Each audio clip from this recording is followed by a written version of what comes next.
Lorsque l'on sait déclencher une activité, il faut aussi savoir lui passer des paramètres.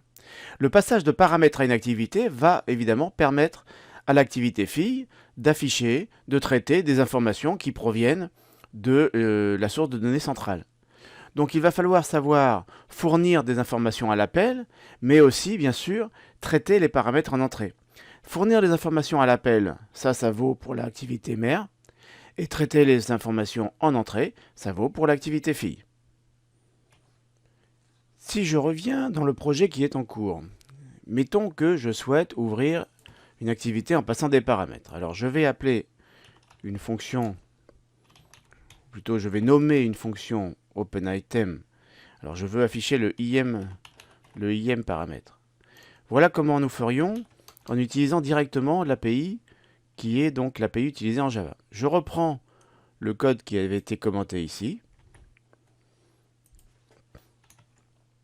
Je reprends ce code-là parce que ça, c'est le code traditionnel que nous utilisons dans le monde Java.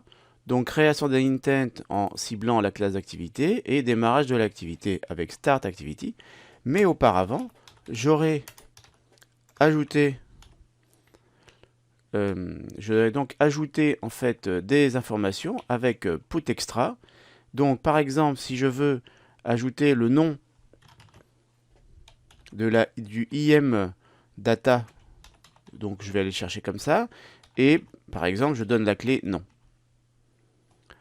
Data de i.non, ici, donc, il nous dit que ça pourrait être nul, donc je dois mettre 2 points d'exclamation pour m'assurer de la non-nullité de data.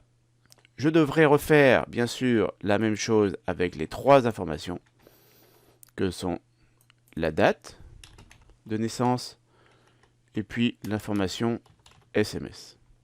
Donc ici, je passerai la date, et ici, le SMS. Dans les 3 cas, il s'agit, sauf que ça s'appelle téléphone. Dans les 3 cas, il s'agit en fait d'informations qui sont des informations de type de base, des chaînes de caractères, string. Alors ce ne sont pas les types primitifs réellement de la JVM, mais ce sont des types pour lesquels le passage de paramètres ne pose aucun problème, parce qu'évidemment, il est déjà pris en compte. Maintenant, si je veux le faire à la façon Kotlin, donc comme on avait vu, il y a une expression plus simple. Donc je vais revenir ici, utilisant la bibliothèque Anko pour démarrer une activité. Alors comment je fais maintenant pour passer des paramètres? Eh bien, tout simplement, je vais ici en paramètres passer une map. Cette map, elle prend une clé et la data qui correspond. Donc data, point d'exclamation, non. Virgule, une clé, etc. etc. Alors cette façon de passer les paramètres rappelle énormément la construction des maps avec la fonction map_off ou map_off, qui sont des fonctions qui vous permettent de construire des maps. Clé, valeur, clé, valeur, clé, valeur. Si vous n'avez jamais utilisé map_off en Kotlin, regardez comment vous pouvez l'utiliser et comment vous passez des informations comme ça directement en paramètres. Donc exactement de la même façon. Autrement dit, ici on le voyait déjà bien que l'intent était en fait une espèce de map, une espèce de tableau associatif. Donc là ça se voit encore mieux au niveau paramètres, en fait on est sur du tableau associatif. Donc voilà pour démarrer l'activité, la main activity en passant les différentes paramètres. Alors pour la petite histoire, maintenant comment on va déclencher donc le OpenItem? Alors là typiquement c'est dans anniversaire adapteur qu'il va falloir agir.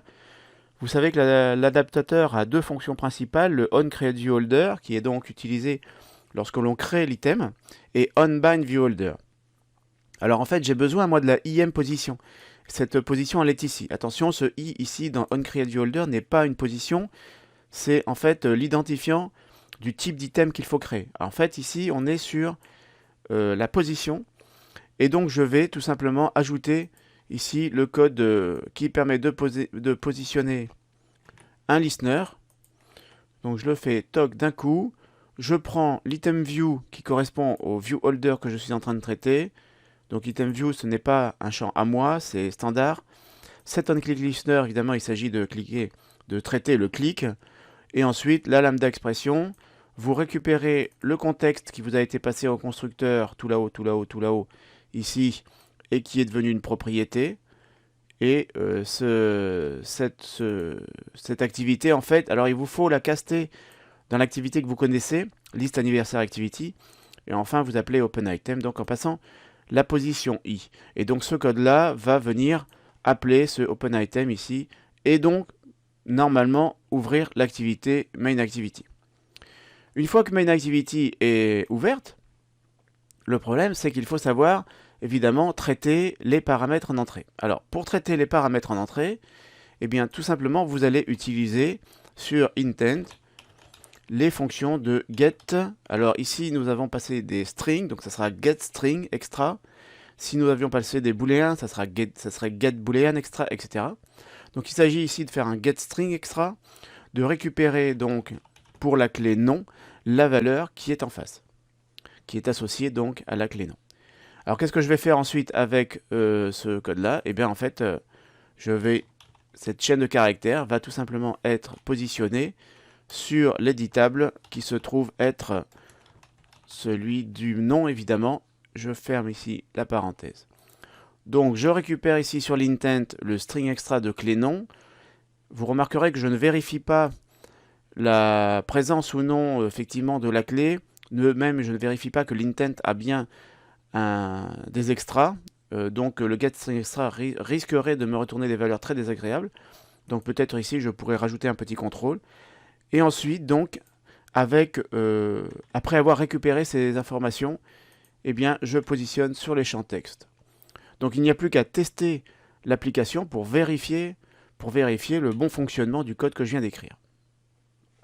Donc je vais basculer sur l'émulateur ici, laisser faire le Gradle build, puis l'installation, puis l'exécution de l'application. Le lancement c'est terminé. Donc maintenant ce que je vais faire, c'est que je vais cliquer sur le numéro 1. Alors j'ai mis ici dans les dates, dans le numéro de téléphone, pardon, j'ai mis le numéro d'indice pour qu'on puisse repérer. Donc si je clique sur le 1 ici, 061, je vois qu'effectivement c'est bien le 061 que j'ouvre. Je peux faire up pour revenir en arrière. Je vais aller cliquer sur le numéro 3. Et c'est bien le 3 effectivement que j'ouvre. Je reviens en arrière. Dans cette vidéo, nous avons donc montré comment passer des paramètres à une activité que l'on déclenche, une activité fille. Nous avons montré que pour les types standards, pour les types de base, tout était déjà fait. La question qui va se poser un peu plus loin, évidemment, c'est quid de passer directement un objet anniversaire dans le formulaire. Je vous remercie d'avoir suivi cette vidéo et je vous attends pour la prochaine.